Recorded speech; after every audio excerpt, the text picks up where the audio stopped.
All right, we back with another NBA draft spotlight for the Pistons, and today we're talking about Auburn swingman. I know you wouldn't really talk about Auburn being a basketball hot hub before Bruce Pearl got there. I mean, when the last top product came out of Auburn, I'm joking saying Charles Barkley, but let's talk about it. Hit that subscribe button, bell icon button, share the video. I like Alex Okoro. Hopefully I'm saying his name right. 6'6", 6'10" wingspan. Personally, he reminds me of Sean Marion, basically without the jump shot. But when you look at Isaac, man, he's a good basketball player. He's a slasher, athletic, probably one of the better dunkers in this draft that I've seen so far. Can dunk off one, dunk off two, get to the rim, good defender, can really lock down on the perimeter. He don't take a lot of chances at steals, but he's always in position. He's a technically and fundamentally sound defender. That's what you can say about him. He's ready to come in and defend in the NBA at a pretty good level. And I think after he kind of gets acclimated to the speed and the athleticism of the game, he's probably going to be one of the better defenders in the league. And when you think about guys like him who come in with a questionable jump shot, you think about the Gerald Wallaces, the Sean Marions, and also on the other side of the pendulum, you think about Michael Kid Gilchrist. He can't stay on the floor because offensively he just hasn't developed a jumper or nothing. You know what I'm saying? He can get to the rim, but everybody in the league can get to the rim. So when you're looking at Okoro, just a high motor, high intensity, get to the rim, finish at the rim, can dunk, can finish with either hand at the rim. So he's definitely a guy that should be in the conversation at number 7. One of the things you look at him is that he just don't really have a jump shot. It's either get to the bucket and finish and dunk, or it's it's nothing. He has a funky stroke. He's not a good free throw shooter. But you know what? At times he flashed with his 3-point shooting. You know what I'm saying? At times he shot the ball well. He looked clean with it. And I think he got the potential to be a really, really good jump shooter at the next level. It's just going to be repetition. But when you look at guys like Michael Kidd Gilchrist, it kind of makes you hesitant to draft a guy like Isaac Okoro. Because what if he never develops a jumper? Too many times, I'm pretty sure Kidd Gilchrist is master a 3-point jumper. But what you got to master at the next level, or at any level, is the mid-range jumper. Work on your post game, work on your mid-range jumper, elbow, work on the floater, and then you can gradually step out to the 3-point land. And that's where guys like, Michael Kidd Gilchrist probably failed at. And, even looking at the kid down there in Orlando, the kid that was in Philadelphia, I forget his name, the guard. He had a messed up jump shot, but he probably just practicing threes, but he getting better with shoulder injury. But I don't think Isaac Okoro is going to be a Kidd Gilchrist or have a jumper problem. I think his jumper look okay enough that I've seen way worse jumpers not get fixed in the NBA. So I think if he work hard, he only 19 years old. He'll be 20 in January 21st. If he work hard on his jumper enough, like he work on his other game, I think you got an opportunity to have a really good 3-and-D guy. Now, the thing with taking Okoro is that you can find a developed Okoro in Kelly Oubre. But also, if you don't have the pieces to trade for Kelly Oubre, and you did draft Isaac Okoro, then you had a guy that really can lock down on the wings with Diambo for years to come.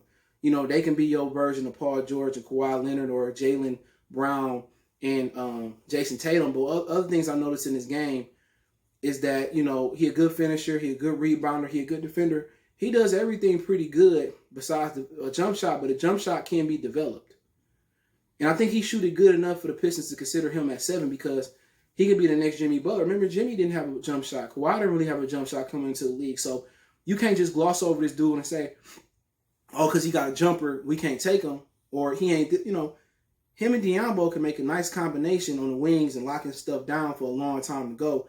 And he's a very, very gifted kid at finishing it with the rim.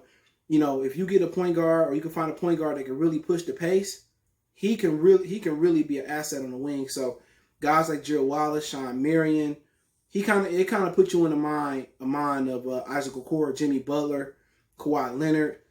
His ability to really lock down and be able to be an athlete. And I think he's more athletic than Jimmy Butler. And And Kawhi Leonard. I don't know why you crying. Son, why you crying? You don't like Isaac Okoro? I don't know if he's an Isaac Okoro fan, but I like him. I definitely think he in the conversation to be drafted by the Pistons. If I had to rate the guys that I looked at so far, I've done Killian Hayes. I talked about the center from USC. I'm going to do a draft spotlight about him, though. Cole Anthony, Tyrese Haliburton.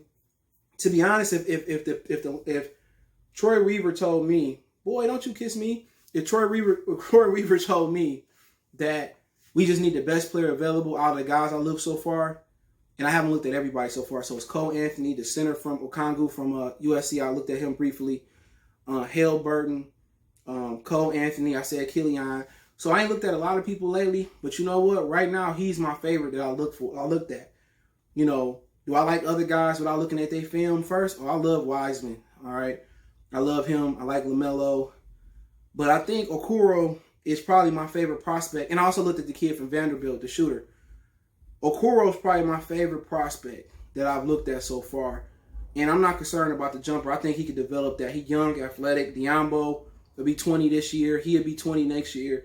You know, looking at them being able to lock stuff down on the wing for years to come, I think that's very, very attractive for Troy Weaver not to pass up. But offensively, he got to develop a three-pointer, and he got to develop a mid-range game. But the reason why I like him so much, he reminds me of Jimmy and Kawhi coming out, not having the best jumper, but be able to really get to the rim and defend and lock something down. And if his work ethic matches his motor, his intensity, and the rest of his game, I think the Pistons should really pretty much give a look at this guy. He's really, really good. And if you're able to obtain a second draft pick, he's definitely can be in the conversation. But he's the favorite.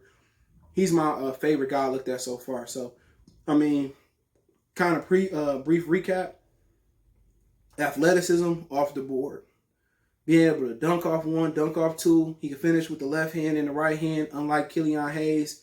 Handles is pretty good. Defensive technique is really good. Motor. Only thing that I really don't like about him is the shooting.